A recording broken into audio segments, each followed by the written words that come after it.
The inside scoop with Alex and Jeff.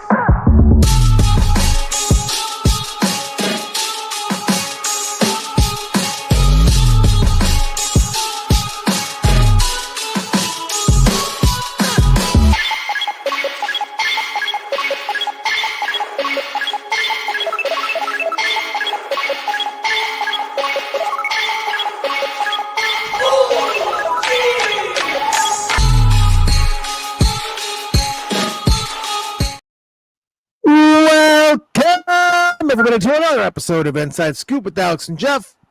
I am Alex Dingman.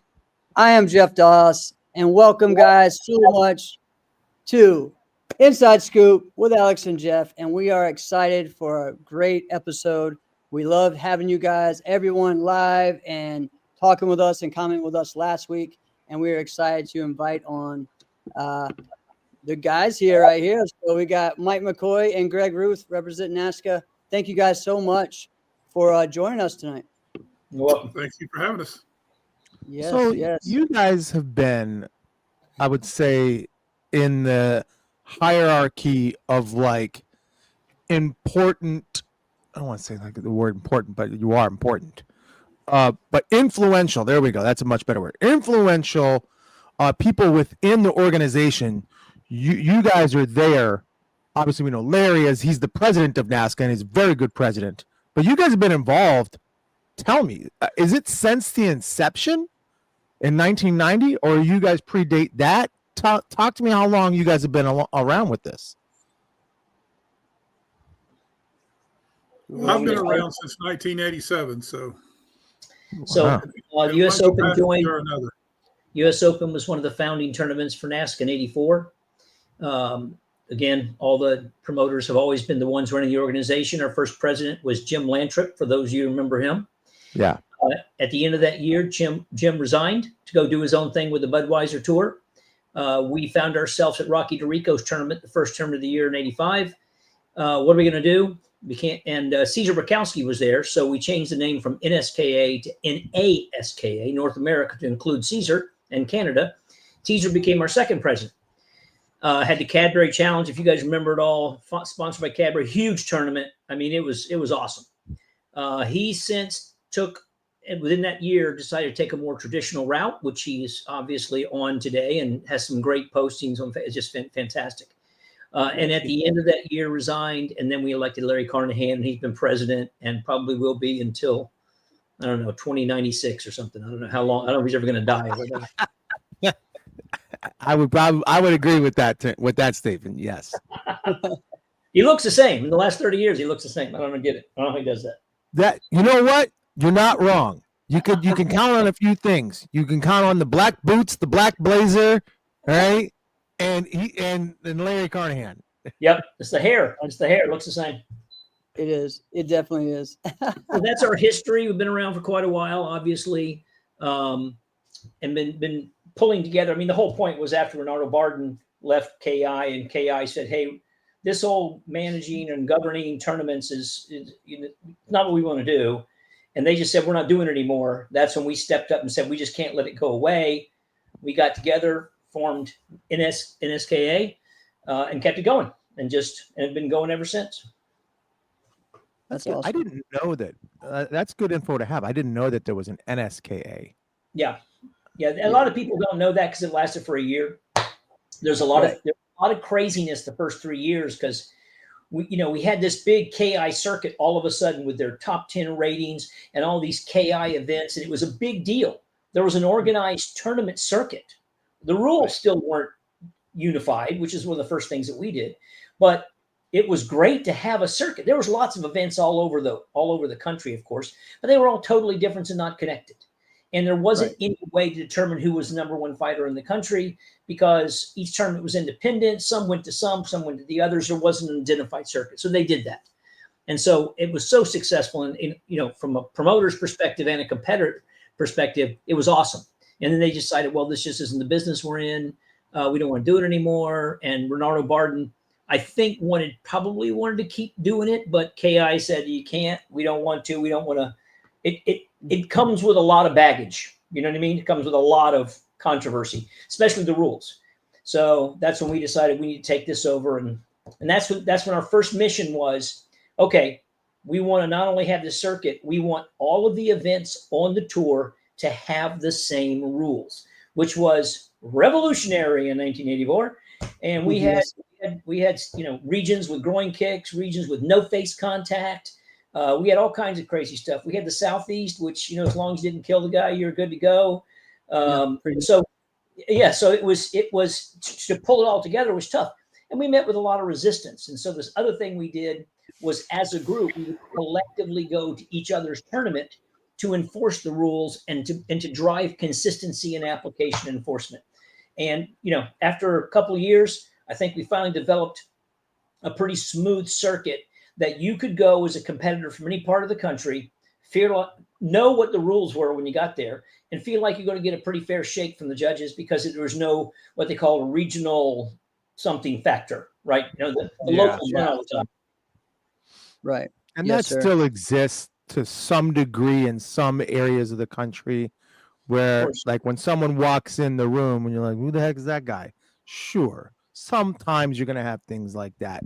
But yeah, that was good. Hey, out of all the rules and rule changes that have been around, what was the one that was met with the most resistance that you can remember? I think groin kicking. California and Texas were just, I mean, to tell you, even after we would you can't kick the groin, penalty point. They would do it anyways. They would just keep doing it. I mean, they thought that was core to their fighting strategies, which obviously it is. I mean, it really expands the target range, right? And especially against a kicker. Yeah, you had a good kicker in there. It totally neutralizes a good kicker. So I think that was the most controversial. We've had a lot of issues around contact. Headgear and equipment became a big issue, but I think that was more of an evolution. Everybody had to know we were going to more and more safety equipment. Mats was a big one, but all those were as big as they were, as big changes as they were not met with as much resistance as saying no more groin kicks. Yeah. It seems kind of crazy. Yeah, it does.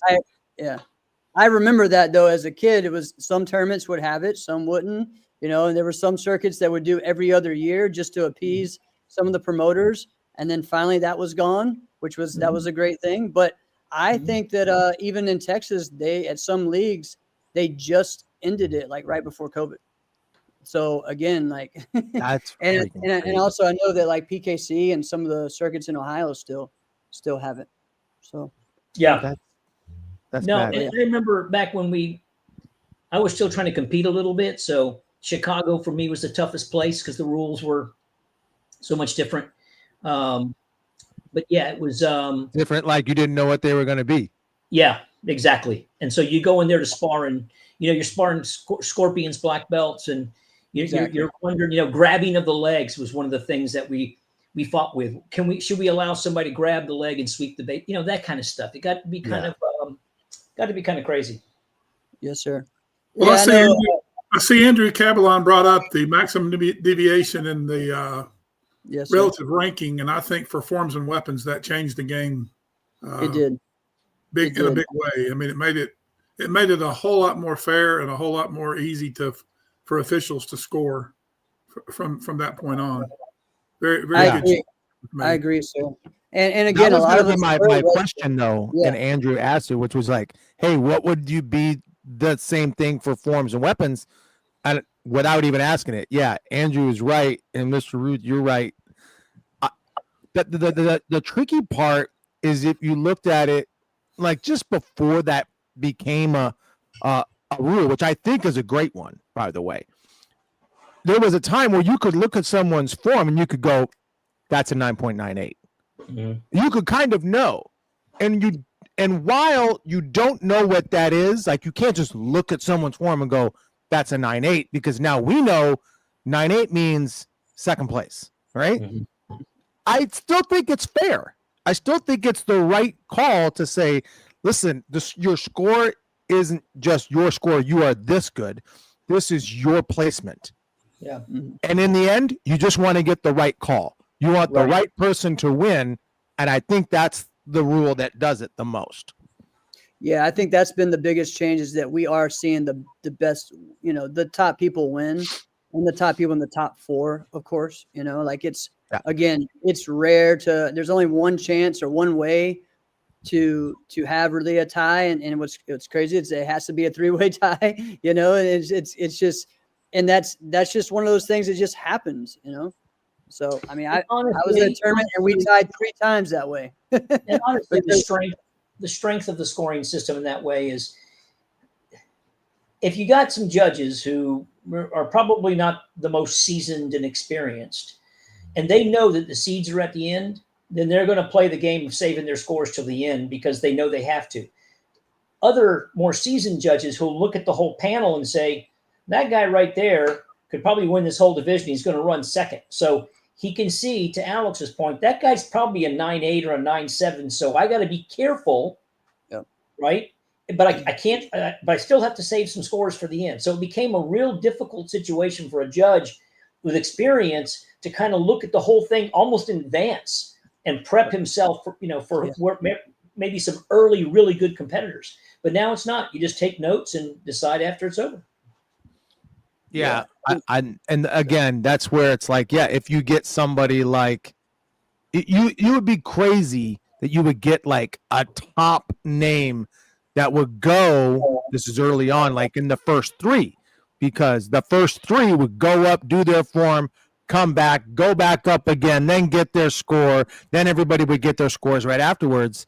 And it was always kind of thought like, if you're in your first 3, like you could have a good score. You're not going to win the division. Like you can't.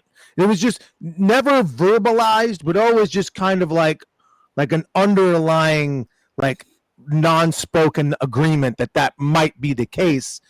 And I remember seeing like Jimmy Pham went first in a division, right? And you're like, how the heck is this a reality, right?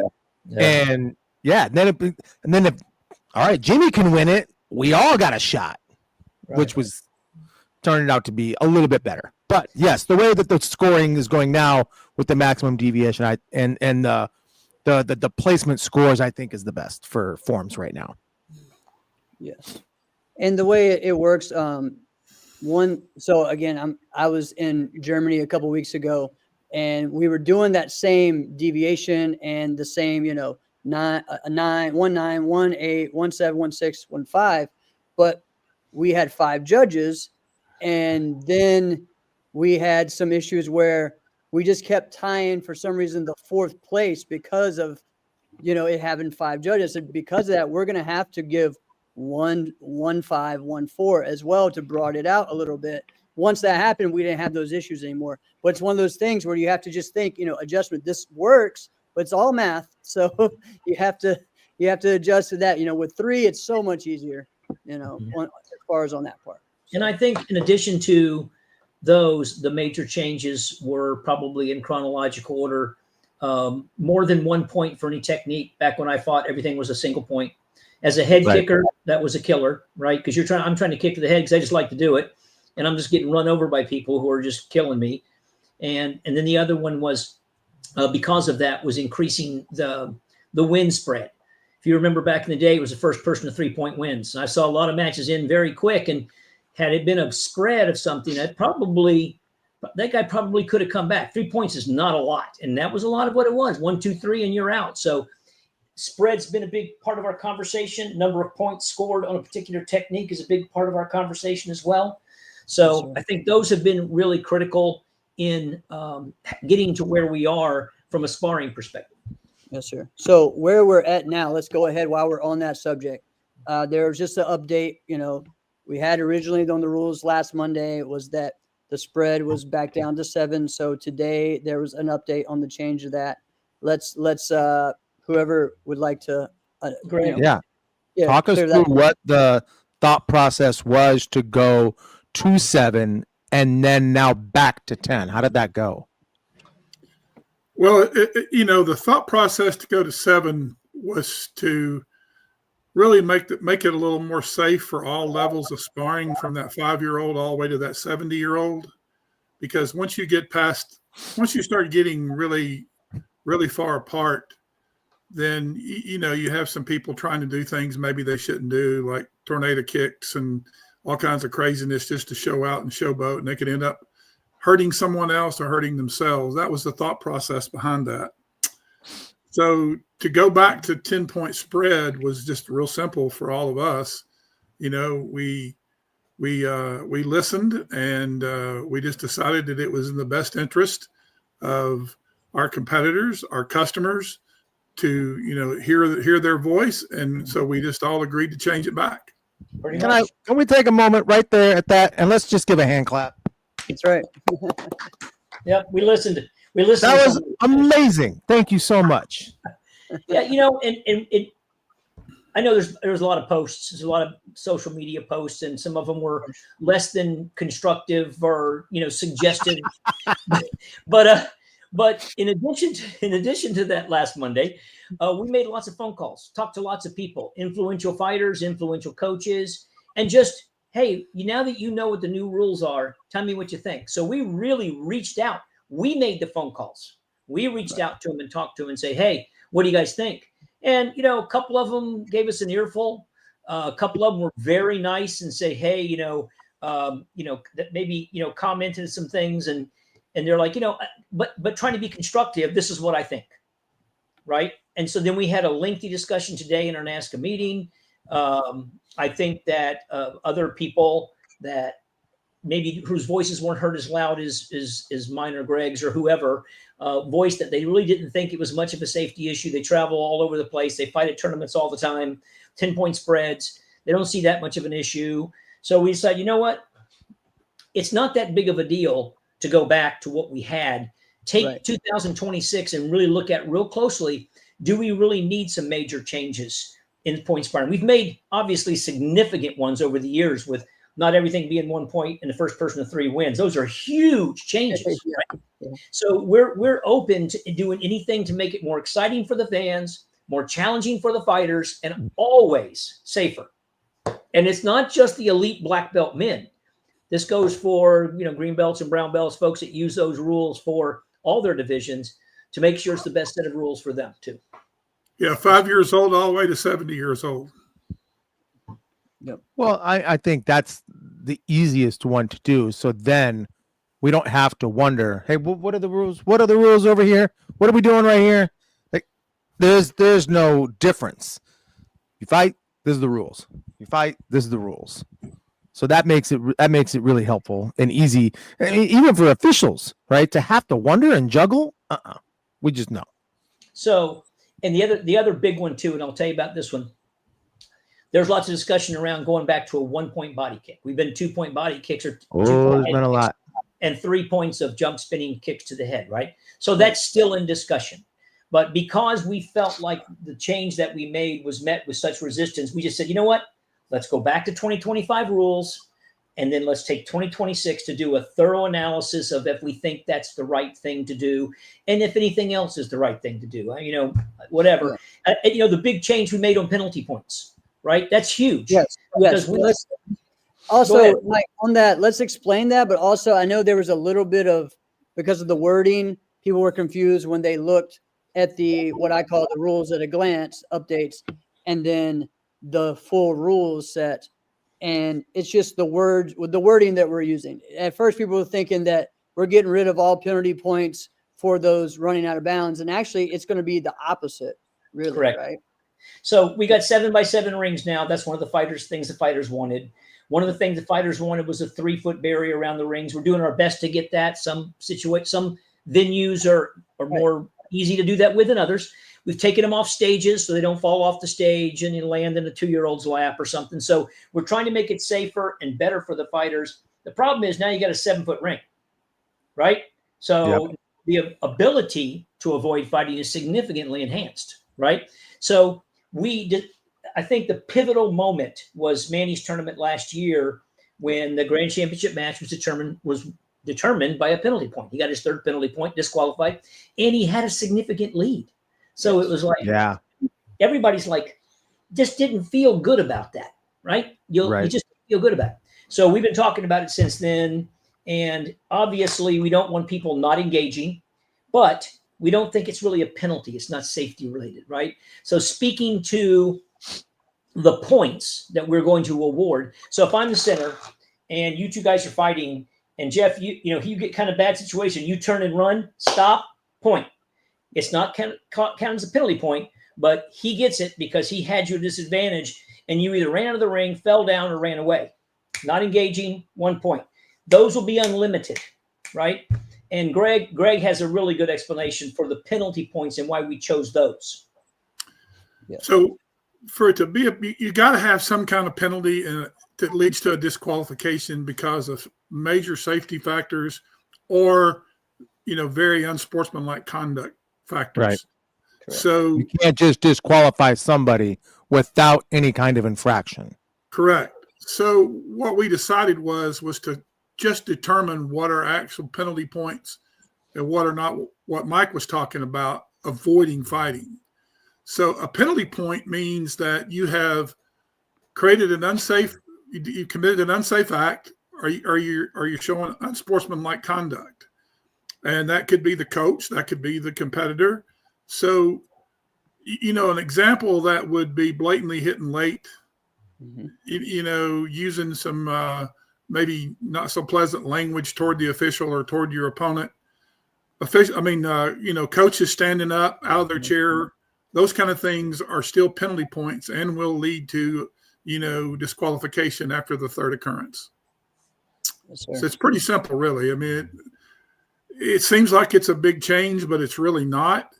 It's just allowing the competitors to not lose by disqualification over going out of bounds or running around the ring or any of those type things that are not really conducive to fighting, especially with this 7x7 ring that we've given you. So if you have imaginary ropes, you got to stay in the ring. You can't run out.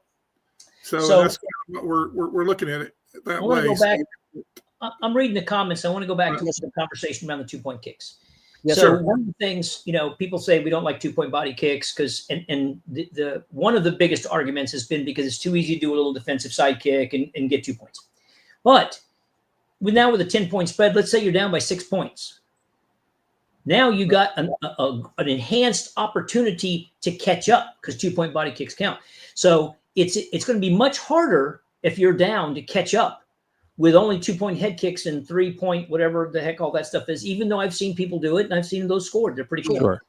But it limits what you can do to get points back quickly. So some of the argument has been they want that 2-point body kick because if I'm down, it gives me another weapon in my arsenal to catch back up. Well, I think Alex has probably the best argument for why we need to have 2-point. We've shared it a lot. Go ahead, Alex, because I am on the side of we need to keep 2-point body kicks. And when I say that, people typically go, well, yeah, I've seen you fight, Alex. Obviously, that's what you would favor. But that's not exactly the case. When we talk about things, we would love a world where everyone who point fights across the world has the same rules. Yeah. But that does not exist. We all can pretty closely get close, right? And adapt slightly. Now, there's such a really good point fighting culture in Europe. We know that. And I love that. And that's good. And some of them come here and a lot of us go there. We all just want to fight the best fighters wherever they are, right? So, but there's a massive difference between the way they fight and the way we fight. Mm-hmm. They have a lot of depth. Like everybody just kickboxes and point fights. There's just tons of them. So that's good. But they have 1-point kicks to the body. And the top 5 kickers in Europe, you know who they are? Yeah, me either. All right. Me either. All right. I could probably name 3. All right. Yeah. And that's me. Right. And I'm looking for them. That's the reason. So here, there's 2 main differences in the fighting cultures between the States and Europe. And that's level of contact. We have way more contact. And all of us kick way better. You could take somebody who doesn't really kick that much, who's not that great a kicker, go place them there. They think they're the best kicker in the entire world. They're like, oh my gosh, how can I fight with this guy? He's such a great kicker. And over here, he'd be like, I never land kicks to the head, right? I never kick, right? So, but if you immediately, if you take the value of that kick away, right? Now what you've done is you've just changed your culture, right? Now, and it is, the people who make the argument that like, oh, it's so easy to throw a defensive side kick. It is not. It is not. It is so much harder to stand on one foot and try to place this foot there. Like, what did someone think was going to be easier, right? Standing on 2 feet like you do all day of your entire life and throw a rear hand, using your hands that you use every single day of your entire life, or somehow standing on 1 foot with perfect balance, executing a kick with great technique while stopping someone who's trying to run you over. Oh, and by the way, you do it first and you don't get hit. Like, come on now. What world are we living in to think that's easier? It's not easier. It is significantly harder, and it should be rewarded as such. Record that. Record that, and I'm going to play that at the next NASKA meeting. There you go. I'll come. I'll do it myself. So one thing. Somebody said something at the NASKA meeting today. In addition to the, hey, when you're down, having 2-point body kicks really gives you the opportunity to be aggressive, right? Wallace used to love to throw that round kick to the head, rechamber, and shoot a side kick to the body because the guys put their hands up like this and lift their stomach open. Yeah. Right. So, but the 2-point kick didn't. This is what it was told. 2-point kick didn't reward people for kicking. It taught people to kick because now if you're coming to a NASKA tournament, you better have your kicks ready because if you don't, you're going to be in a kicking match. And you'll lose because if you're trying to make it up with all your hands. Yeah, it's going to be tough. Well, and I think the big issue mostly was when we used to have 1st to 5 within 2 minutes. That was when it was like, okay, now that we get to a total points, and now we're at we went from the 7-point to the 10-point. I think we're where we need to be at, where it makes it the 10-point spread with the 2-point body kick. It's fair. It's overall. You have it to where, again, I'd still like to see more kicks, there still are some that just kick one way, they're growing up in the 90s, there were a lot of different kickers, different styles of kickers, and so I think, overall, I think this was good changes and good updates and also great ways to move forward. And also here's the deal too, the other coaches and things that were, let's just say they're not listening to us. Well, now, you know what? They're listening, right? Yeah, absolutely.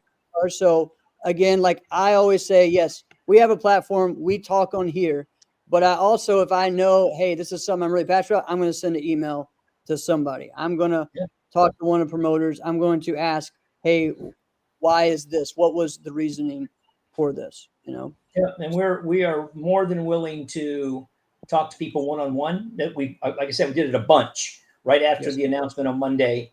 We started calling a bunch of people because things started flaring up as to, I don't understand this. The biggest one being the whole penalty rule thing, because the summary the summary made it literally sound like we were eliminating, no more penalty points for any of these things, which of course is a disaster. But the summary was also meant to drive people to the rule book so they would read the rule in detail. And most people, they read headlines in the first paragraph and they move on. Right. But in the new generation, Mike. Exactly, I understand. Yeah. So, as far as are there any other fighting rule changes that I think those are the main ones that kind of stirred things up? Obviously, we'll talk about membership and those things. I don't know what the update has been on that or whatnot, but that was obviously a big issue, right, with people. So can you tell us what will be happening with memberships, breaking down the purpose of the rule and how that's going to play out? Yeah. First of all, I'd like to say there is one other change in team sparring that we implemented this year. Yes. And that was now if the match is tied at the end, it'll just be a sudden victory, and you won't be able to change competitors like you could in the last 2 or 3 years. Yeah, that's huge. We just felt like that's a big change. Yeah. And as we looked at it, and believe it or not, guys, we do really look at these things and analyze them and discuss them. We just don't arbitrarily make a change. Yeah. But we realized that no coaches were actually utilizing that rule at all to change their competitor at the end. They were just leaving the same 2 fighters in anyway. So it just made sense to go ahead and make individual and team sparring consistent. So now in teams, if the match is tied at the end, it's those 2 guys or girls, immediately go into sudden victory, and there's a winner declared after the next point scored, which means the match isn't over if it's tied and the coach cannot stand up. Right. Yeah. So this it kind of goes back to what it was like in the late 90s. That's kind of what it was then as well. Like there was, I think it was like the thought of switching somebody out. Like, why would we switch somebody out? We're going to keep going. I would share with you what the thought process was. Tell me. You and I are sparring, Alex, and we're in a team match. Your team's up 7 points, and all of a sudden it's you and I are in the 3rd match, and I come back and tie it up. Yep. Which means I've probably done some damage to you in that last match. So it was just giving the team the ability to switch because it just wasn't your day that day. Yeah, right. But no one ever utilized it, so we just decided sudden victory. Yep. And I've been on teams where we've employed that, where we're like, we gotta get out of this matchup. Yeah, right? Get out of there. Yeah, just start running. No. So now strategy becomes a little more, a little more important, that you need to make sure you're going to have your best 2 fighters at the end. So strategy, right? Now you're the coach. Right. You realize that last fighter, if it's tied, is going to be the guy who breaks the tie. So when you're sending people out, keep that into consideration. The other thing was the senior rule. The senior teams of, hey, it's just going to be all 30 plus now. I think that was more of a thing. So that way, hopefully we would see more field, because it was a very, I don't know, when it first started, it was exciting. Everyone was really, and then it went from, it used to be 30, 40, 50. Then it went to 30 and 240s. Now it's just all, 30 overall. And it makes it more like, men's team where you can everyone can face everyone, right? Sure. Jeff, that was an entirely decision made by listening to the senior teams. Good. All the coaches, all the members of those teams were saying over and over and over again, it's too difficult to get a 50-plus guy. It started getting difficult to get a 40-plus guy. Why don't we just do 30-plus period? So that's what we did. Yeah. I would tell you, when we were in the Hayabusa thing, which was like 10 years ago, I remember we were like, I don't know, could we get a senior team? I don't know. We got Freddie, because Freddie LePran was in his 40s. So we're like, yeah, we don't have anybody in their 50s. We were literally going to try to ask Anthony Price if he would come out of retirement. Like that's what it is. Like, you need somebody like that to, like, how else would you get someone like that? Right? Because who starts martial arts in their mid 40s, does it at a high level, makes black belt, now compete, like that's not a normal thing. That doesn't happen, right? So it would have to be somebody like that you'd be like, hell yeah, remember 30 years ago when you were fighting, you want to come do it again? Yep. No, I don't. Right? I don't. And also, like a lot of the 50 plus, it's like, hey, I don't want to fight El Java at the end, Yeah, it was just a challenge to get enough teams. So hopefully this will bring us more teams. And again, we've made some expansions to the 30-plus divisions for, just across the board. So this is a chance to continue to give them more opportunity. And we just think it was too restrictive the way it was. Yes, sir. And similar to what you've done with the individual divisions, you can't do the senior teams and the 18-plus. Very similar to how it is with the forums, and the individual is there as well. Tell me about that one, because that's the one where I look at that and go, but why? You should be able to do both. Why can't someone do both? Well, Alex, I think Andrew Cabalon said it best, because it's not available for the 18 plus 2. So 30 guys can go down, but the 18 plus guys can't go up. Yeah. So it's kind of more of a fairness situation is the way we looked at that.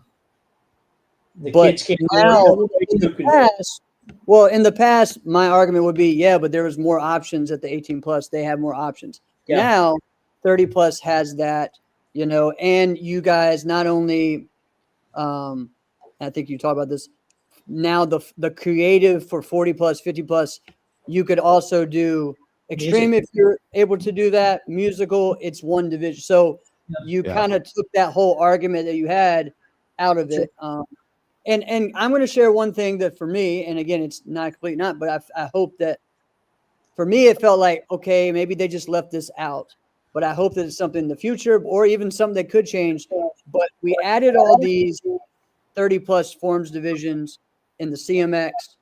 And now we're going to have more extreme and musical. We're going to have like 8 possible forms in one grand championship.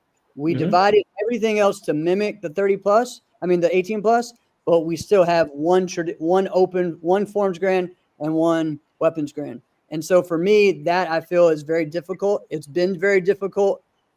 I mean, I'll look at my judge and say, okay, well, this is going to be a CMX winner, or this is going to be a traditional winner.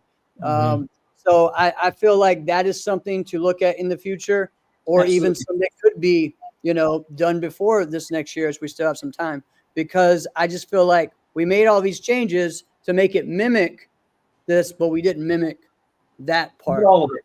You're correct. Yeah. Not all of it, but I think that we're expanding that in hopes that it will continue to expand, but everything is customer driven, right? So if we get the response and we have a lot of folks, then yes, we'll definitely continue to grow that to make it look like 18 plus, right? And to Tony's point, when I spoke to him last week, a 30 plus trad challenge and a 30 plus open weight.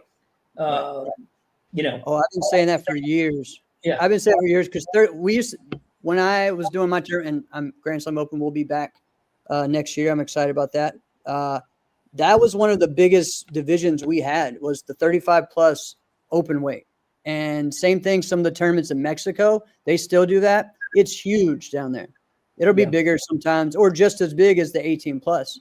So I think a 35 plus open weight, or 30, whatever way you want to do it, a 40 plus, it's going to be, something that they want to do, that they're excited about.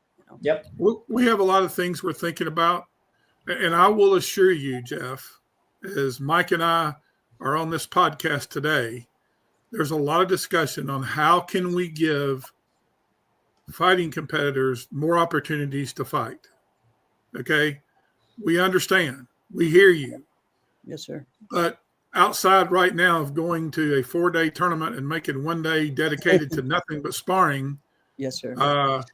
We are still in a lot of conversations logistically, and we are utilizing people that run our tournaments, when we're making these decisions as well. It's not just, the 12 tournaments that promote a tournament. There are staff members that run those events, and we want to, whatever we do, the bottom line is we want to give that competitor a great experience, good customer service, and, leave there knowing that they got the best opportunity to perform that they could possibly get. So that's the reason why it maybe takes longer than people want it to, but we're trying to make sure we're doing it the most fair way we know how to accomplish these things that we hear what you're saying. Steady growth, not sudden leaps that we have to backtrack on, like the 10-point spread. Sorry about that. But we've made some significant improvements, and we'll again evaluate all year long and how we can continue to expand those improvements based on the results those improvements generate.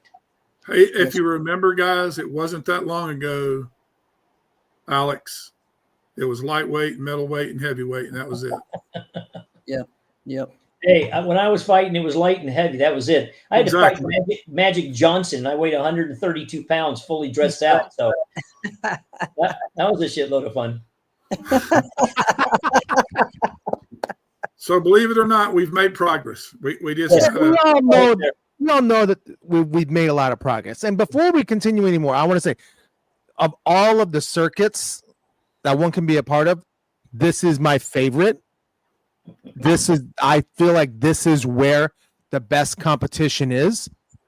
So I love this. Right? I do have a couple of questions because we've kind of hinted on it a couple of times, this 35 plus. Do you see a world maybe soon, all right, soon like next year or so, that we go to a 18 to 34 and 35 plus? Do you think that's ever something that could be the case where it's just cut and dry, 1, 2? Well, Alex, in that situation, I think that would be going backwards because we want to make sure those guys that are 40 and 50 and 60, still have that fair shake, that fair, for a 50 plus guy to come down and be in a 35 plus division only, that's pretty tough. Even in forms and weapons, it's really not that fair. Yeah. So we have always been I think an organization that is open to all styles and all ages, and we want to promote that. So we had at the battle this past year a gentleman that was in the 60 plus division who was 86 years old. Right. Yeah. 86. So think about that. Think about that a little bit. If we only had 35 plus, what that would he look wouldn't have entered. Yeah. He wouldn't have entered. So we want to give people the opportunity to compete. A lot of people use competing as a way to learn, a way to, meet people, especially the youth. And Jeff, we can go back to when you and Brian were kids. It's always been about relationship building and, the friends you make and all the things that go along with that. So again, we pride ourselves, I believe, in NASKA being the organization that's open to all styles and all ages, specifically all ages. So, yes, sir. Well, I'm going to say something just because I think a lot of times when rules are changed as far as, age and things like that, right? I know for me, a lot of these rules have to do with me and where I compete at. And a lot of the top competitors, their first thing is, of course, we're all thinking about ourselves, right? So they're thinking, man, they're they're making this rule because of me, because, there's that, right? And it's just the ego. It just really is. It's the ego. It is. As a champion, as a winner, as someone that wants to, you're thinking, oh man, what the, and I know for me, it's like, all right, well, I want to choose when I'm ready to move out of the 18 plus or not. Right. And correct. So there's that whole thing. It kind of worked out with the new rule of, hey, we're going to make Korean challenge 18 plus. We're going to make a 30 plus Korean, so I may, do that and do the other. And what I like though, and this was where my argument was in the past, if I won a division in that age group, I should be able to compete in that grand in that age group. And so now with that, we've kind of made it to where there's no issue. They don't, it's not like an option before, where last year it was, hey, you can do Korean and your 40 plus traditional because technically Korean's not offered in 40 plus, right. or whatnot, but you have to pick which grand you're doing. Okay. So now that kind of takes that out. I mean, I still have to move down because, I'm like in my 40s, but, I could do the 30 plus Korean and I could do the Korean challenge and still have an opportunity to do both. Right. Yes, or to be on as well. So yes. I like that, there are some things, Greg and you and I, we had this conversation many times because really Korean challenge is our baby. You know what I mean? In a lot of ways, both of us really had a lot to do with the creation of it. And it was,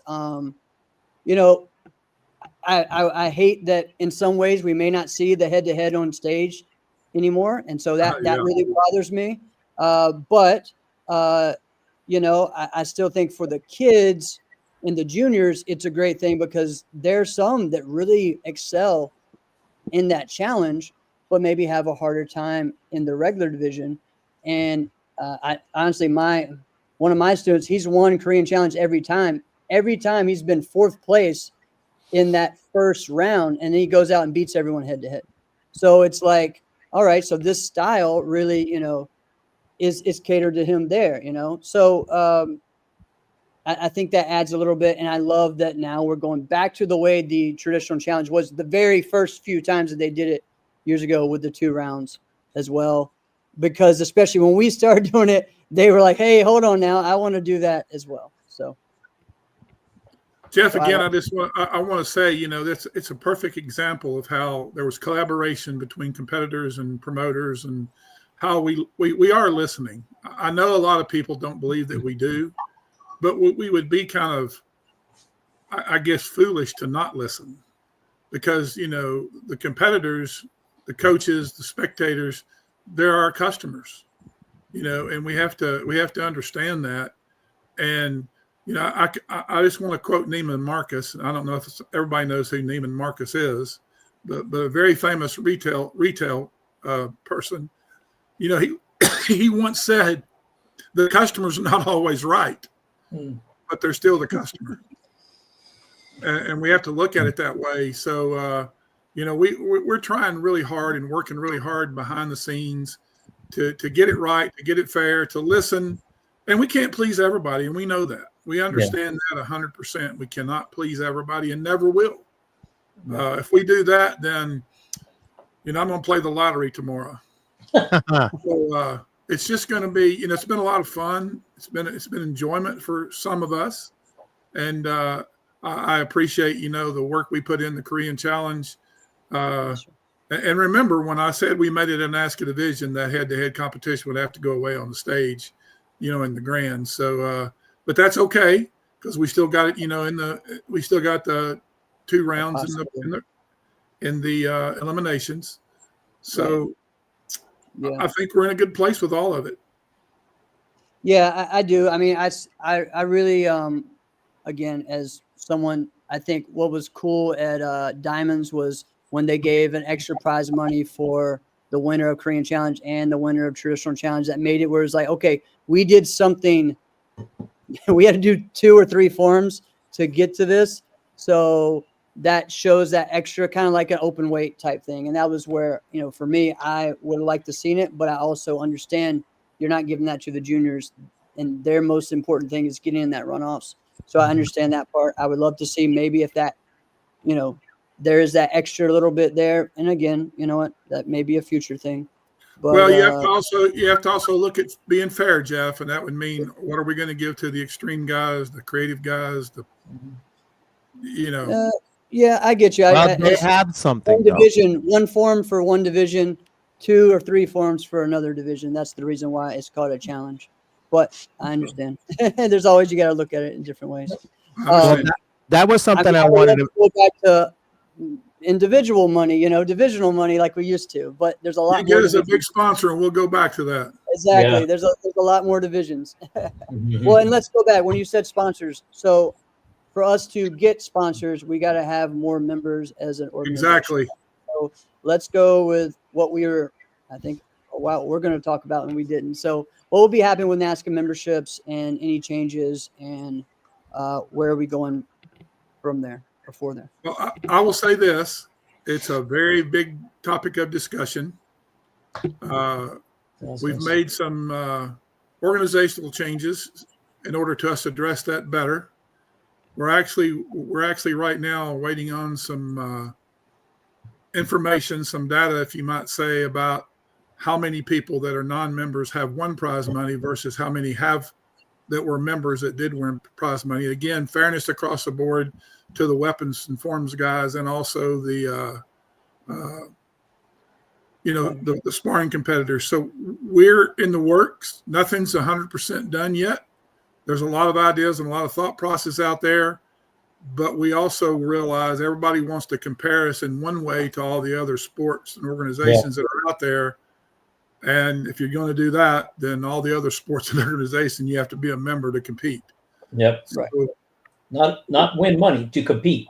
So we will always be open to anybody. You don't have to be a member to compete. So we've got some things we're discussing and looking at and working on.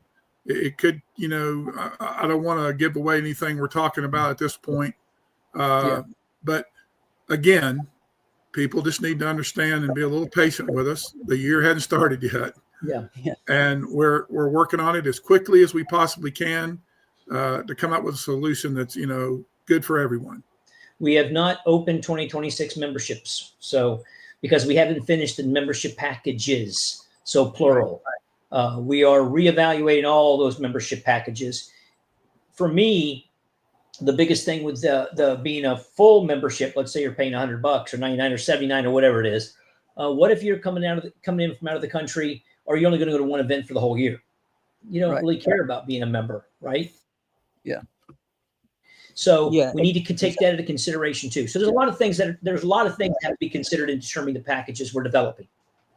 And we're also, really visiting real hard, Jeff, what recognition looks like. Yes, sir. Because ultimately, I still believe that most people want recognition over prize money anyway.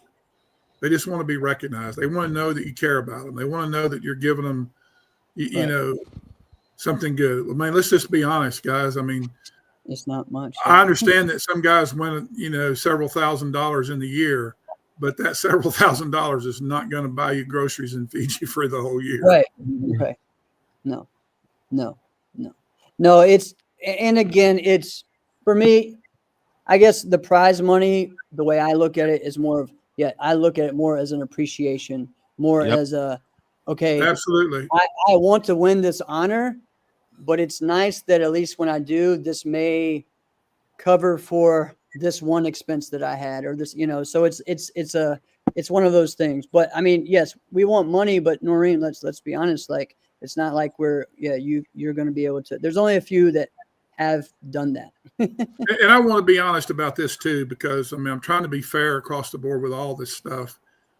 Everybody keeps comparing us with just certain little bits and pieces and aspects of other organizations and other circuits or whatever. I haven't been able to locate another organization circuit that gives as much prize money away as we do.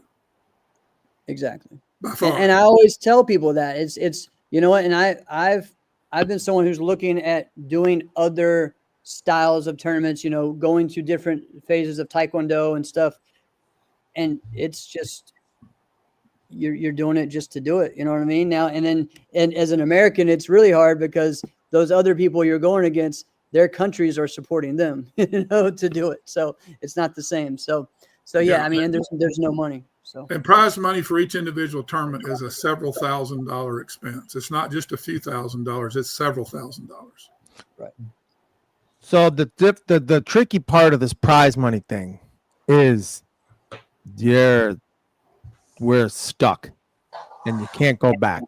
So I agree that, like, Greg, I agree with everything you said. That, like, hey, most of us are not winning money, and if we're winning money, it's not a lot. There's a few of us that will win money almost every single time, and everyone can name those names, right? And for the other couple thousand of us, maybe we'll win in a couple times, right? And that's about it. The problem is you, now that we've already set the precedent for that, you can't go backwards, right? We can't say, hey, our costs are going to go up and the prize money is going to go down. And that's where you might be 100% right in saying, hey, we give more prize money than everywhere else. But it's like, what does it taste like? The wise man once told me, it's not the deal they get, it's the deal they think they get, right?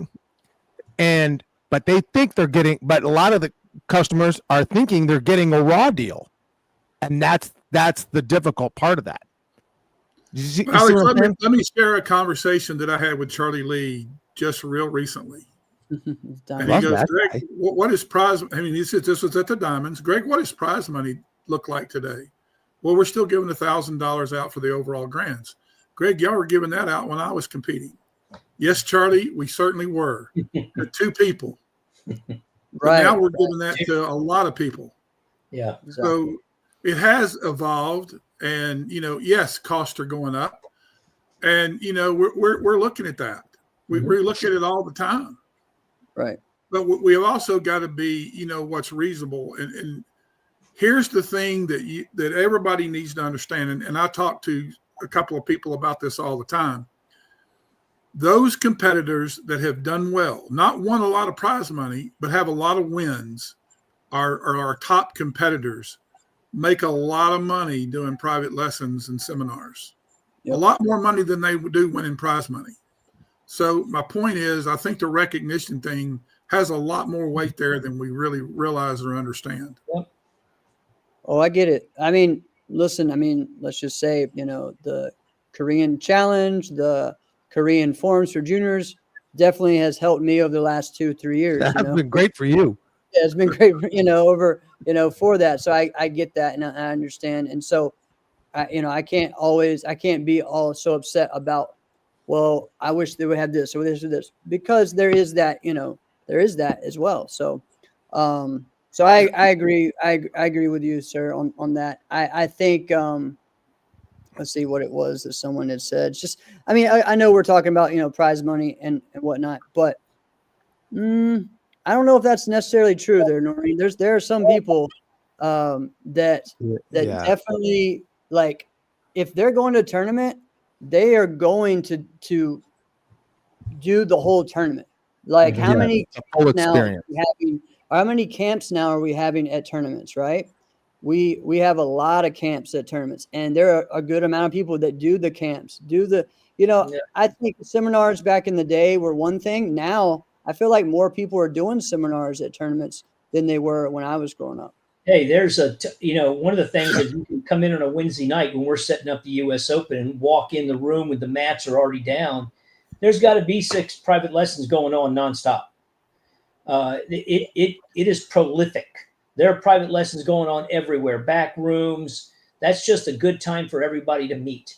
They don't have to travel to do it. Zoom is great, but it's not the same as being there in person. So there's real opportunity there for competitors that are up and coming to train with current champions, past champions, all kinds of people, and they're making good money. Some of the rates are really high per hour, and it's working. The people who are paying them aren't complaining, and the people who are giving them aren't complaining. So I think it's a great opportunity.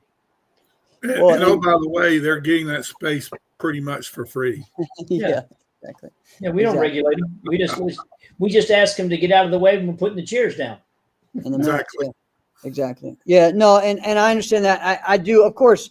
All of us would like to see the prize money increase and go up. None of us are saying that, Noreen, but I think that, again, saying like what you said, Greg, was, well, they gave 1,000 then. Yeah, but you're giving 1,000 like 10, 15 times now. It's not the same. Right.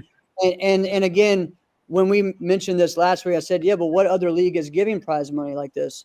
They're like, oh, well, this tournament I went to last week gave 500. Okay, to 2 people. It's not the same. You can't compare that.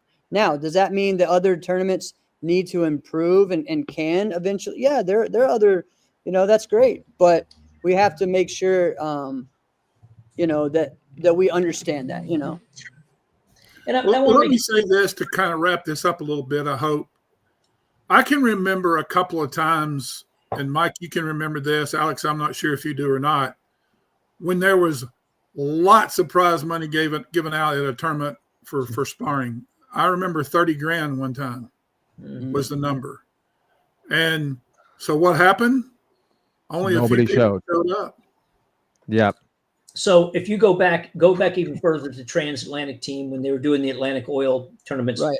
So one year Merriman did 4 events, right? They used to do the Bermuda tournament year after year after year, and Merriman and those guys said, "Hey, we'd like to do 4." And it was Philadelphia, Atlanta, I can't remember where they were, but there was a significant entry fee. It wasn't, probably according to today, it's not that much, but they gave away a significant amount of money. And in some of the events that said they were going to give away money and didn't, these guys actually did, right? Mm-hmm. But the first tournament was the biggest. And then when they saw who was going to win, less and less people, I think it was only black belts. And I believe the last tournament, they had 85 competitors, giving away $40,000 in cash to 85 people. Because the competitors realized, oh, these are the guys who are going to win. Why would I go and fly there and compete my entry forms or pay an entry fee? I'm not going to win. So, money doesn't necessarily bring you more people. And as promoters, as businessmen, we have to have more people. But it will bring you the best. Yes. That is a great Yes, way agreed. to wrap that up, because that is right. It won't give you all of the competitors, but it will bring the best, and that is true. Because it wasn't a great example of that is it wasn't that long ago that Bill Viola did that with the Kumite Classic, and he's like, I'm going to give away 10 grand for team fighting. And we were like, what? And I thought there's going to be a ton of teams that go, and then because all the teams are there, the divisions will be full. Well, that's not what happened, right? There was like 6 or 7 really, really good teams, right? And then I think there was a total of 10 teams. Yep. And that was I it. don't even think that many. And I think from what I've seen, money actually chases people away because they know it's going to bring in the best. I mean, if you look at the U.S. Open this year, the NASKA A divisions outside of the AA, right? No points, no money, but they were huge this year. Yeah. Part of the reason they were is because, well, first of all, they didn't have to compete with you people. That's like a huge benefit. But second of all, we did double elimination sparring. So they got to, I mean, you talk about a fighter wants to fight, go to a double elimination, lose your first match and fight your way all the way back to the beginning. You'll be done when it's done. So we were able to offer them things we can't do the NASKA AA just because of time and rules and other stuff. But at the same time, it shows that money is not everything. It is the opportunity to compete fairly against people you consider equal, right? Yes. Otherwise, everybody want to go to all black belt AA all the time and forget everything else. But then they just get beat in the first round, and that's not encouraged. That won't encourage them to come back. From a business perspective, we need opportunities for our customers to feel good about what their performance was and come back. Yes. So on that, I love what you said there. And the double elimination does give them more times to at least get the most bang for their buck. I think that's why so many kids do forms, all right? There were students that I had that were like, all we want to do is go and compete at a high level in fighting. Yep. But their parents were like, you're already here. Why are you not doing any forms? I mean, you're pretty good at it. I mean, why don't you give it a shot? And then all of a sudden, they're hooked, right? And then now it's because they want to have more opportunities. So along those lines, tell me, I want to know what you think is better, double elimination or 2 rounds? Well, I think double elimination is easier to accomplish. I do think 2 rounds are probably what's best in the long run if you really want to see who's the absolute best at the end of the day. But there's benefits to both. I mean, there's nothing like, I remember when I played softball years ago, and that's been years ago. You could go to a tournament. All tournaments were double elimination in that sport. You lose a game somewhere along the way, and the excitement was, battling your way back to that championship game. And yes, you may have to win 2 more times once you're in the finals. But to be honest, there's benefits to both. If I said I liked one better than the other, I wouldn't be able to justify that statement because I haven't seen them both enough to realize. I will say this: we've been doing the 2 rounds in our overall grands for a while now, and there was some consideration to stop doing that. And the reason there was because the first round became a little bit boring. Right. That was my worry. That was my worry with it when you guys originally. They seemed to want to coast until that final round. So, Alex, to answer that question the best I know how, I feel like double elimination is probably a better way because it is a little more efficient, takes a little less time, and it prevents that boring first round. Well, okay, I disagree. That's fine, and I can see your point. And I think that it's not because I do hear what you're saying on like, all right, there's definitely not the excitement that like the end of this time actually means something to you, and that makes sense, right? But that's just like halftime in a basketball game, right? Whatever the score is, it doesn't matter because there's a second half. All right. But Bailey chimed in here. Let's just use Bailey as an example. Love that, Bailey. If I match up with Bailey, this is a bad matchup for me, right? If Bailey beats me, and now I get to go to a loser's bracket, I actually have a shot that maybe somebody else can take Bailey out for me. Right. But now I can go forward and find myself fighting again because I can make it through that other bracket. And that's actually not as fair because if the way it matches up, now if I'm fighting Bailey and it's a bad matchup, I get 2 rounds to try to, I don't know what the heck I'm going to do, right? But that's what it is, right? That's the truest, fairest one. Yeah. I would be interested if we find ourselves years later, or maybe sooner than that, employing something like that, but I don't know. Yeah, point fighting is like forms. It's still very subjective. It's what the judges see, it's what the judges call. Everybody who's ever fought knows that they've gotten points awarded they didn't get, and they've gotten points awarded to their opponent that they didn't hit them. So there is still the subjectivity to calling points. That's why I thought double elimination was better. It's just because, hey, if you got kind of on the bad end of it, you still get a chance to get. Now, if you lose twice, okay, bye-bye. You go back to the gym. But I think that's good for the single A. That's what we're calling it, right? It's a single A. Yeah. I think that's fair, and I think that's right. Yeah, and I know some regional. Here's another way to look at it. You referenced halftime of a basketball game or a football game or whatever, which is a fair analogy. But look at it this way too. If you're in a poor matchup in that very first fight and it's 2 rounds and you go down, let's just say you lose 10-0 in the first round. Over. You're done. Right.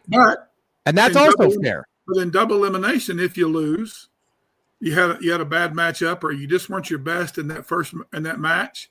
Now you have an opportunity to battle your way back through several more matches versus one match and you're done. So that's one of the reasons why I like the double elimination process much better than I do the 2 rounds. Yes, Noreen, we will. So Jesse Ray had asked about, hey, are you guys willing to have some of the coaches on a Zoom in one of your meetings in the future? We have a meeting coming up Thursday. That's for and I'm going to say this out loud, so Greg's probably going to hate me. For the executive committee, which is now going to be running NASKA, and that will be to assign 5 committees that all have responsibilities from competition to members to sanctions to social media and marketing. So we're breaking into committees to address things. And I think the competition committee, who also will be around, players' rights, rules, things like that. Having Zooms with coaches and parents and other folks is definitely on our agenda. We might even have non-promoters on some of our committees because of what they offer. Like the conversation I had with Tony Hamsani yesterday or last week was awesome, right? I mean, I got more information about what I consider one of our significant coaches thinks in 30 minutes than you could possibly do any other way than a personal conversation. So yes, we're going to reach out to lots of people, lots of groups, but it'll be by committees specifically tasked with that particular category or that area of development. Is this something that you guys feel like you'll have to do in person as well? Like, just say, because it's going to come up in the beginning of the year, that like, all right, we're going to have to take a few days in front of AKA Warrior Cup. Let's figure out how we can set up on Tuesday, Wednesday, and let's have this thing out. Because one of the things I've always thought about, and Greg, you kind of mentioned that, or maybe it was Mike. I'm sorry, I might have forgot. They're like, hey, there's still subjective viewpoints. Is like, what is a point? And I always kind of thought like, I don't think that should be subjective, right? Yeah. They're like, let's play this out. When this specific interaction happens, what is that point? And we shouldn't have 3 different answers. We all see it. Okay, now we get to break this down. Let's all play this out in real time. Person A, person B, they do X. What should the call be? And there shouldn't be 2 or 3 different calls. What we all see, this is exactly what's happening. This should be the call. Like, is that something that's possible? Yeah. We have actually done that, Alex, in our official certification meetings.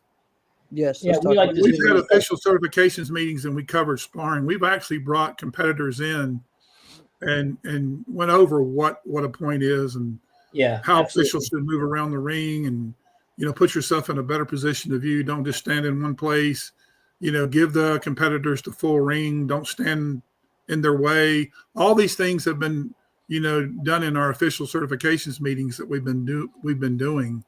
But to Mike's point, we just really felt like that to bring all these different people in on one big meeting was just going to make that one big meeting last forever and not accomplish anything. I'd rather have bamboo points. We chose to do it in a different way, which was divide ourselves up into subcommittees that are all very important.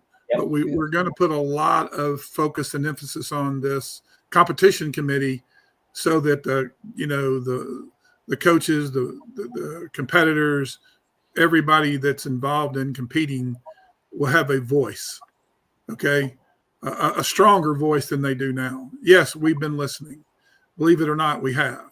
But to get a better, stronger voice, the competition meeting will have most likely one or two people that are not a NASKA promoter on that committee. Exactly. So that we can really get what the pulse of the thought process is out there with the competitors. And those committees can pull our meetings at a tournament together with some folks that are there. And again, the whole point is to meet more frequently to collect more information. But going back to what I told you before about, point calling is subjective. The rule book clearly defines what a point is. The problem is the officials aren't necessarily in the right position to see the point. So you're scoring things that you're not getting points for because they didn't see it or they saw something else. So it is by definition requires all three people or at least two of the three people to actually see the point, which oftentimes is not the case. So, and that's why I like double elimination, because there is so much variability in what the officials see as a point that it'd be nice to, oh man, I got screwed in that match. Then come back and work your way up to the losers ranks and come back to the same guy that beat you, or in your example, Alex, somebody beats him and you could take on somebody else at the end. Yeah. Right. I mean, I've seen it plenty of times in, so many other leagues and many things, but one thing I want to address, because again, anytime there's anything with Korean challenge and rules and stuff, people message me and are like, hey, this says this says this. I think, and I know I messaged Mark as well about just a misprint in that too. I think there was at one point said 4 chiasm and later on it said 5. So I know this in the past 2 years we've upped it to, or this past year we upped it to 5 at all the events. So I believe it's supposed to be 5 chias. And that goes more in line with the Japanese challenge. The traditional challenge is 6. 6 now, yeah. 6 chias. 6. Right. I think trad is the same way. I mean, Korean's the same way. But not in there. There's at one point it says 4 and one point it says 5. So we changed it. We changed it, Jeff. It's been updated. Good. Before it even went out, it was updated. The traditional challenge got an overhaul. Awesome. Yeah, that's great. I just want to make sure, because that was one thing that in the rule book people had asked, and I just said it'll probably be fixed. And then I know Mark asked me about a couple of things as well with that. So there has been a lot of repetitive and contradictory statements in the rule book for some time now. Hopefully we've addressed the majority of it. We know we're not there yet, but it's still a work in progress and we'll get there. Oh, and dude, anytime you make a rule book, it's going to happen. It's so much to cover. And there's sometimes we make things and we're like, oh, we don't need it. Let's just make it simple. And actually you make it worse by making it, because simple. wording matters. Yeah. And then, exactly. So, yeah. So I got a question. Our rules were created on a reactionary basis instead of being proactive. Exactly. So I got a question that I feel like I know how you're going to answer, but I want to present like a possible like argument for it. And I don't exactly know where I stand on it, but what about the possibility of a fighter entering multiple weight classes? Is that something that is possible? Like, let's say a middleweight also competing in light heavyweight. Like, Currently, no. middleweight class, and then another one up if they so should choose. Is that ever something that could be a possibility? Oh, ever? It's not knockout. So, weight is not even as relevant, in my opinion, as height. But right now, we do not allow it, of course. There's never been any discussion about allowing it. We actually implemented the open weight division to address that issue a few years ago. And could there be, I think there needs to always be divisions that are clearly delineated as to who qualifies to compete in that division. Sure. But there might be other competitions that we do that you don't need it. So, Alex, I think I can answer that. Yes, there's been some discussion around that. okay. Not officially, but unofficially. And yes, the possibility there is there. One of the things that, we always get asked about the open weight division, is it truly safe for the lighter weight fighters? And I always answer every single time, and I can only speak for the Battle of Atlanta because that's the only place I know who's pretty much won every year. But I will say this, that out of all the years we've been doing open weight, the Battle of Atlanta, number of competitors that we've had, the lightweights have by far won more times than the heavyweights. Right. By far. Exactly. Yeah. It's pretty lopsided. Somebody commented it's a safety issue. In actuality, it's not. We do not allow hard contact. We do not allow knockouts. Anything that could cause injury, and this is a public safety announcement, anything that could cause injury to a competitor or a customer is absolutely forbidden in our tournaments. Otherwise, the athletic commission would be here, and that would be a very bad thing. We do not want the boxing commission involved in any way. We want to do anything we can to keep them as far away as we can. Yep. And I will say this to Mike Point, because the athletic commissioner for the state of Georgia has been to the Battle of Atlanta. I've spoken with him multiple times, and he says every single time, Greg, you're fine. But anytime there's a knockout that was caused by a kick or a punch, you need to disqualify the guy that made that kick or punch, or you're a full contact sport, and we're going to want to regulate you. Yes, absolutely. Just that simple. Yeah. And intent doesn't matter. Correct. How can you really? Again, I always find it laughable that the intent. Oh, so you're in that guy's brain and you can tell what he's thinking. Yeah, no, come on. Yeah. So, it's now again.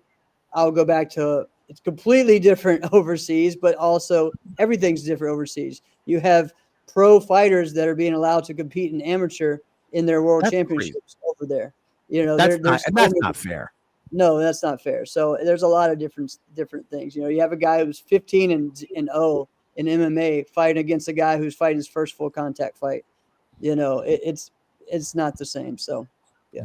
Yeah, and I was talking to Rob Zabilski because he's the president of WACO for the United States, and he was telling me about some stuff like that. Like, there was a guy who was, had 20, 30 pro Muay Thai fights, but now is competing in WACO because he's never done WACO before. So in that country, technically, he can be an amateur again. Whereas in the States, you go pro, you can never be an amateur. So let me bring it back. Give you some examples of why that's wrong. Yeah, well, you can see why, but I'd love to hear it. Larry Carnahan likes to bring this up all the time. So Larry Carnahan was a professional kickboxer, correct? A good one, too. Very good one. Went all over Europe, beat up a whole bunch of people, beat up a whole bunch of Europeans to demonstrate junior gear. Well, it wasn't, he had retired, become president. He decides he's going to compete at a tournament. And he goes out there and he competes in a point tournament. And he will tell you to this day that I tried to have him disqualified for hitting the other guy too hard. But he was able to compete in a point tournament as long as his contact is controlled. It's that simple.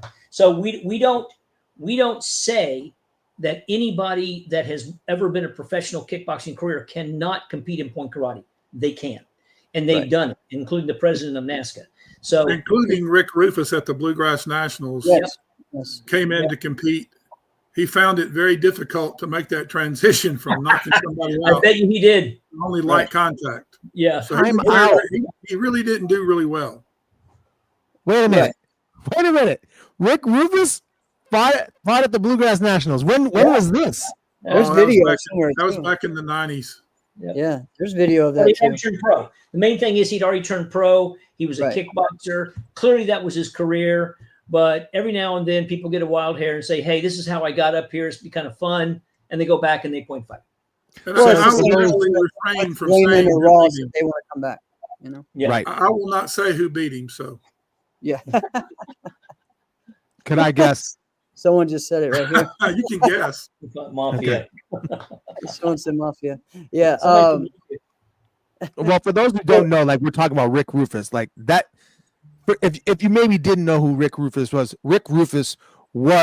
one of the original American badass kickboxers. I mean, he was, and he really had like a kickboxing culture that for some crazy reason people went to Wisconsin to go train with this guy.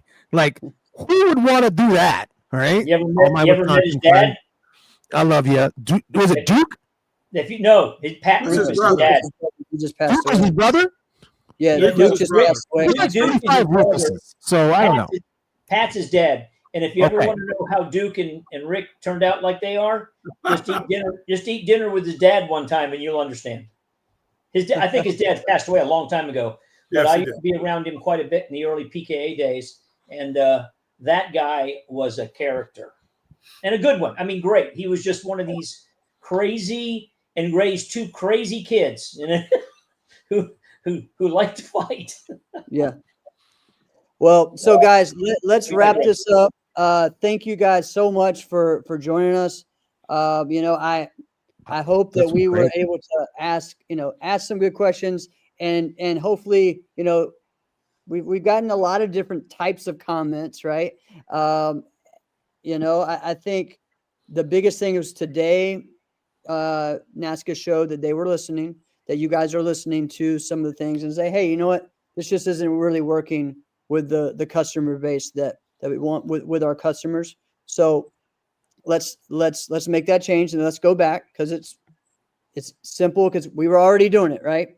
And So more to come. Hey, Jeff, more to come. With the memberships thing is a big dang deal. That's why we have not landed on what kind of membership packages we're going to offer and how that affects people getting paid and being part of NASKA and all that kind of stuff. So we will work on that. We would hope that you would have us back so we have a chance to explain what we are providing and why we came to that conclusion.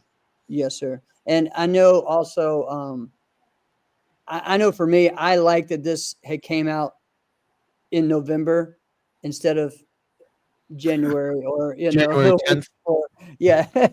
so I know that's a difficult, with getting everybody together. And it's also been a very hard year for people in the, in these positions, Oh yeah. rough. So I think we all got to remember that too. So. Well, I think if you'll give us the benefit of the doubt here, the committees we're forming, and I'm excited about that.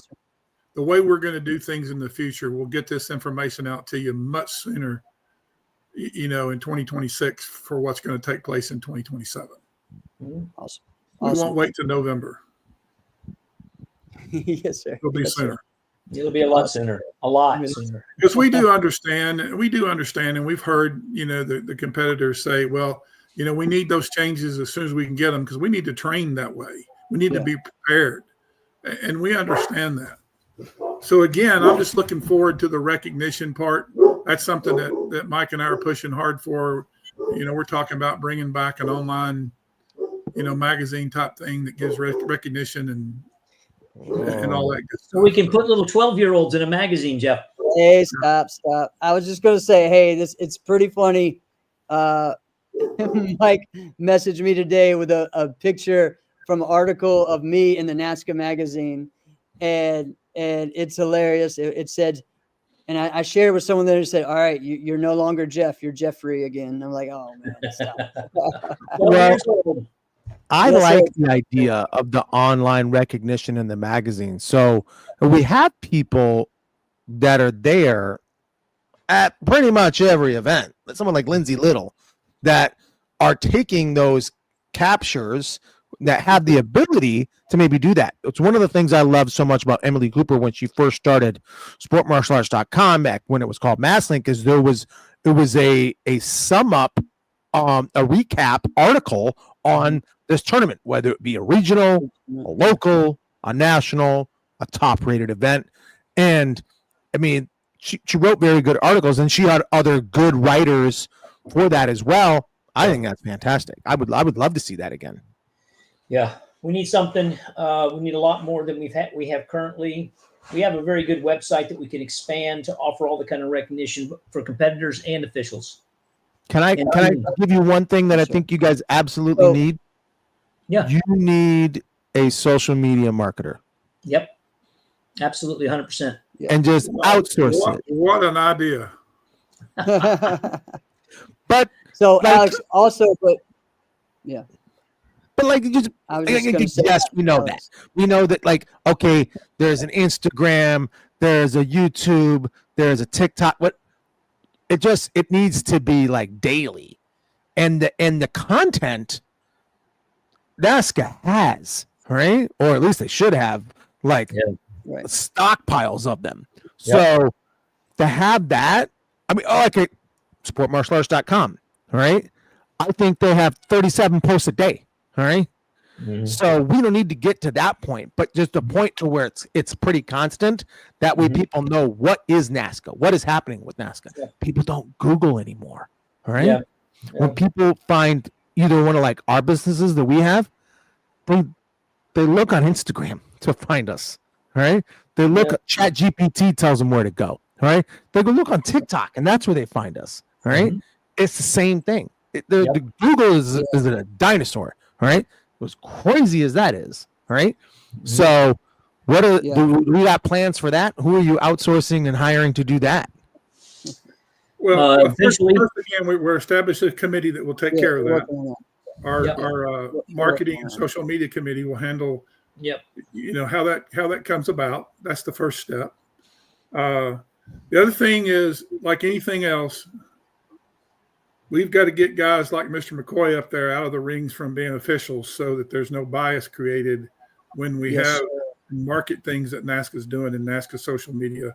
So to be honest, the worst thing we want to do is start maybe like not going down that right path with our social media and marketing. So we don't create that unfair bias that why is she getting more time in the magazine than I am, or why is she even in the magazine and I'm not? But based off what reason, and guys, I got to be honest with you. First thing that comes to my mind is we have some great stories out there about our competitors. I mean, if you just look at Jackson Rudolph and his story, this little awkward kid that started in karate and now is about to be a neurosurgeon. Right. All the path he took to get to that point. I'm telling you guys, there's a lot more stories out there like that. A lot of them that we need to be talking about more than who won what where. Yes, sir. I love that. Two things. I know we're supposed to. There's a reminder. Someone clear up with next year. All the tournaments are going to be the same points. Is that okay? That's correct. Because that's a key thing some weren't sure. I haven't seen. That's why I said I heard that from a show, but I also haven't seen it that way yet. So just wanted to clarify that. Awesome. And then awesome. That's great.